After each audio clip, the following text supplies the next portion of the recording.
Policing and education. Should we require a college degree? Today we're going to be comparing the United States and the United Kingdom. Hey everybody, my name is Robbie Tejas and I am a captain with the Clovis Police Department. I've been involved in law enforcement for over 30 years, and in those 30 years I might have learned a thing or two about this, and I hope that you'll appreciate a little bit of my perspective as we go to talk about this and as we discuss this back and forth, Josh. Absolutely. My name is Josh Schwalp. I'm currently an investigator with the Curry County Sheriff's Office. I've been in law enforcement now for almost 10 years. I'm looking forward to diving into this with you and seeing what we got. Absolutely, I look forward to this. Today, we will be discussing the topic of critical importance. In the field of criminal justice, the educational requirements for policing. Specifically, we will compare the policies and the perspectives of the United States and the United Kingdom regarding whether a college degree should be mandatory for police officers. Before we dive into that, what are your thoughts? So, I like the idea of getting a higher education. However, I do believe that if you make that a mandate coming into law enforcement to begin with, or even into any part of the criminal justice system, it can be extremely difficult. As most of us know today, it's very difficult to fill positions as it is, and most agencies in the criminal justice field are continuously working shorthanded because of that. And as we discuss here in a little bit, I think we'll find that there are some alternative ways to getting that higher education. Absolutely. And some of these agencies, including ours, are doing some things to help out with that. Yeah, no, I agree 100%. I do believe in getting a higher education. I don't necessarily believe that it should be mandated, but I believe that there are some ways, like we just discussed, or that we will discuss, that to be able to get that higher education as you move forward along your career. Let's begin by talking about the United States. Currently, the educational requirements for police officers vary, and they vary significantly across the U.S., with the different jurisdictions. Some departments still require just a high school education or a GED, and there is a notable trend favoring candidates who do have a college degree. Mm-hmm. Absolutely. In the United States, approximately 30% of law enforcement agencies now mandate at least a 2-year degree for entry-level officers. This shift reflects a growing recognition of the benefits of higher education within law enforcement. That first bullet point there, 30% of police agencies, if you really take the time to think about that, with the amount of law enforcement agencies within the United States, that's a small number. The United States isn't small. There's a small. lot of law enforcement agencies across this country, and I mean, that's a pretty small percentage of it. Mm-hmm, absolutely. Some states and local jurisdictions have their own mandates regarding education for police recruits. For instance, New Mexico State Police, they require 60 college hours.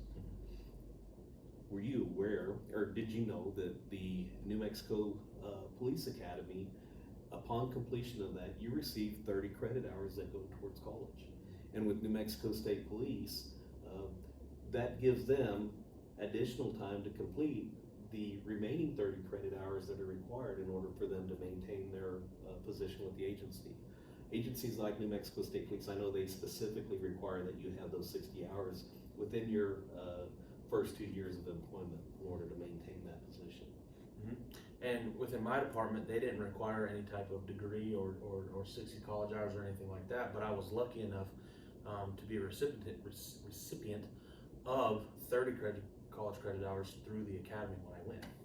And like you, I received my 30 credit hours, and I use that to go towards the degree that I'm currently trying to complete now. Rock on. There's a growing trend across the country to prefer candidates with college degrees, reflecting a shift in recognizing the importance of higher education in law enforcement roles. Some of the benefactors that we see for having a college degree are things like higher pay, promotions, tuition reimbursement, and pursuing further education. I know here within the Curry County Sheriff's Office, if you have a degree of any kind, you will be paid higher for that than if you didn't have one. And as Curry County does that, my agency, and there are other agencies across the country that do have a benefit for higher education. But there are also some other programs out there. For instance, my agency itself, if you're interested in obtaining a degree and obtaining some higher education, they have a reimbursement program for it. And what an incentive that is to go back to school. Absolutely. Yeah. So, Yeah, absolutely.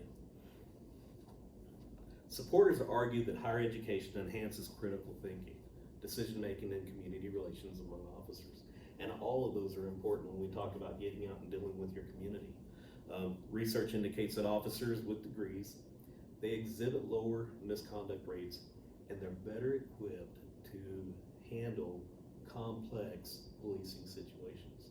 And as you know, based on the area that you work in, there are some pretty complex situations out there. Oh, absolutely. There is a bunch of complex situations, and being able to go to college and kind of navigate your way through that prior to going into law enforcement really does give you that advantage once you enter into that law enforcement. I believe it does give you an advantage, but a lot of the learning that you're going to get as a law enforcement officer is going to come in the field and with the on-the-job training. Absolutely. I think it gives you a little bit of a benefit coming in, but nothing relates to real-world experiences as well. Yeah, absolutely. College education fosters critical thinking skills and the ability to analyze complex situations. And as you know, there's a lot of complex situations that we deal with on the job. Officers with higher education are better equipped to make informed decisions in higher pressure environments. Higher education also enhances communication skills, cultural awareness, and empathy.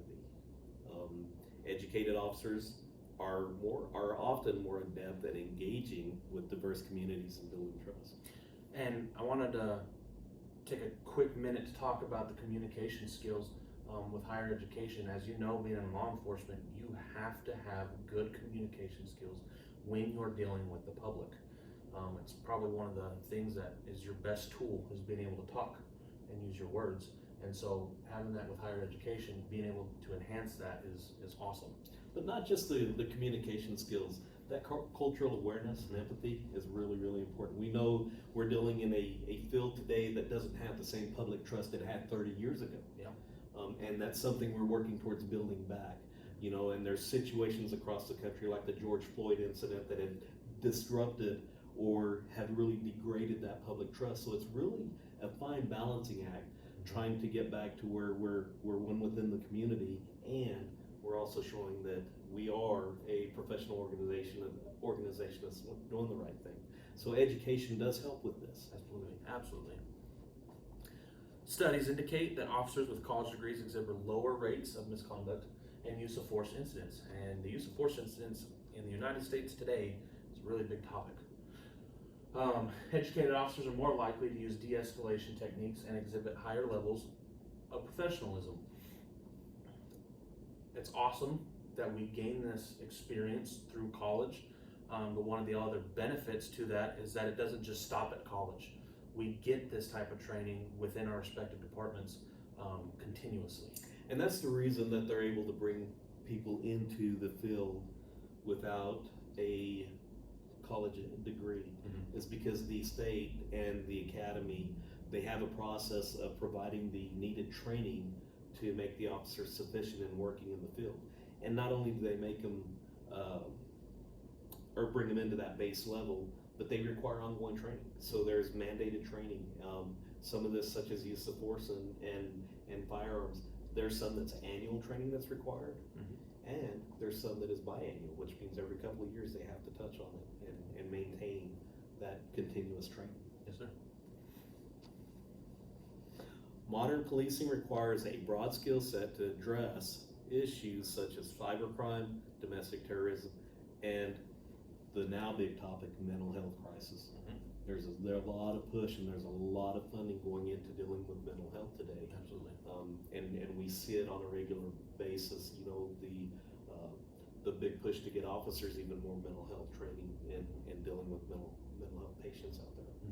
So higher education provides a broader knowledge base and specialized skills relevant to dealing with these particular challenges. Yeah, absolutely. And they can be quite challenging sometimes. They absolutely can. It's tough. It's tough. You know, in this field, you're not just required to go out and take a report, but you become a little bit of everything. You become a little bit of a counselor. You become a little bit of a doctor, because you have to go out and actually help make some of this better. Yeah, absolutely. However, there are some concerns that educational requirements may limit diversity within the police forces. They may fail to measure practical policing skills adequately gained through experience. And I couldn't agree with that anymore. Mm-hmm. There are some things you just can't teach in a classroom setting that you're going to learn out in the field and through real world experience. Yeah, especially when it comes to those split-second decisions that are having to be made out there in the real world. Absolutely, and with those going on a continuous basis, you know, taking the time with the other people that you deal with in this same field and doing some type of after action on that and discussing it so that you're better prepared for the next one. That helps to with judgment making and decision making, you know, as you go along. Yeah. So. Now we can look at the United Kingdom, where the educational standards for police officers have traditionally been lower than those in the U.S. However, there's been a recent push towards encouraging higher education among officers. Mm-hmm. And we're going to discuss that a little bit and how it may affect them. Yes, sir. Initially, UK police forces required only GCSEs, high school qualifications, for entry. Today, there's a movement towards promoting ongoing education and professional development within police professions. And if you see so far in both the United States and the United Kingdom, they're both setting a trend. We're setting trends on pushing forward to developing higher education within law enforcement agencies. And when we talk about development, I think development's the key word there. Mm-hmm. I think requiring it ahead becomes very difficult, and it's going to make it even more difficult to fill the positions that are already tough to fill. Absolutely. But that development as you bring them in and working towards that, what a great thing. Mm-hmm. I think that's a great plan, and I agree we will have a better force Mm-hmm. overall by helping to obtain this education for those that would like it. Yes. Studies commissioned by the College of Policing suggest that officers with degrees demonstrate improved problem-solving abilities and ethical behavior. You know, ethical behavior causes some problems from time to time, and sometimes they leave pretty significant black eyes on law enforcement and those involved in criminal justice. So the emphasis on education aims to enhance professionalism and effectiveness within the forces. Absolutely. Officers with degrees tend to exhibit stronger analytical skills. Higher education fosters critical thinking, enabling officers to analyze situations better and develop effective solutions. And a lot of times when we're out there on the field, we are having to, right then and there, figure out a way to effect a solution for the ongoing problem that we've just encountered. And so having higher education, being able to foster that, that's a great thing. Absolutely. Couldn't agree with you anymore on that. Education in subjects like ethics and human rights contributes to more ethical decision making. College educated officers are more likely to understand and uphold the principles of justice and fairness. Mm-hmm. This becomes really important, not just as an officer, but as you start rolling into some more of the administrative roles or some of the background roles in criminal justice, where we do what they call policing our own, making sure that we're maintaining a certain level of professionalism. A degree requirement can elevate the professional status of police officers. Studies show that officers with higher education levels are better at de-escalating conflicts and engaging with the community. Why do you think that is? So, as far as de-escalating, I think it gives them the communication skills, and communication is big. You know, communication is not just the words that you're using, Right. but it's how you interpret, how you listen, and how you present yourself. And communication is key, especially when you're dealing with somebody who's not having the best day. Yeah. The other thing is, you know, when you're getting out and becoming a part of that community, learning how to be a part of that community, not just the person who has a badge and a uniform, but you're getting out there and you're actually melding yourself within the people in the community and showing them that you are also a part of that community. Yeah. And you know, that makes a good fit. Yeah, I like that. I like it. Educated officers are more adept at communicating and understanding diverse communities. This improves trust and cooperation between the police force and the public. And trust is a big thing. We've hit on it a couple of times already, but that public trust is critical when you're out there in the field and you're working with the community. Similar to the U.S., the U.K. faces challenges regarding diversity and inclusivity in relation to educational requirements. Balancing academic qualifications with practical policing skills remains a topic of an ongoing debate. It does. And let's talk about that. When you talk about balancing, we talk about bringing people in, and there's a fine balancing act, because not only are they just balancing the job, but they're balancing home. So, how do you make this all work? And it's finding the time to do it. Absolutely. So that can be difficult and challenging in and of itself. Yeah. So higher educational requirements may inadvertently exclude capable candidates from diverse backgrounds who lack formal education. Ensuring that recruitment practices do not disproportionately affect minority groups is a critical concern. Absolutely, and I was lucky enough that when I was hired on with the sheriff's office, I didn't have any type of college degree or any kind of college hours or anything like that, and I was lucky enough that they hired me on anyways, and I'm very thankful for that. And, we take the blessings where we can get them. I'm very fortunate because, again, I didn't meet that requirement as well. But at the same time, when we talk about minorities and making sure that we're diversifying, this gives the same opportunity to everyone, especially when there are programs out there that are to help them develop and help them obtain that higher education. Academic qualifications do not always correlate with practical policing skills. There's a need to balance educational requirements with hands-on training and experience in the field. Absolutely, I agree with that 100%. Finding that balance can be difficult, but it's important. Absolutely. Access to higher education can be limited by socioeconomic factors.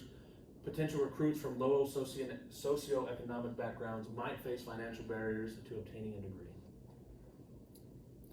Implementing continuous education and professional development programs can be resource intensive.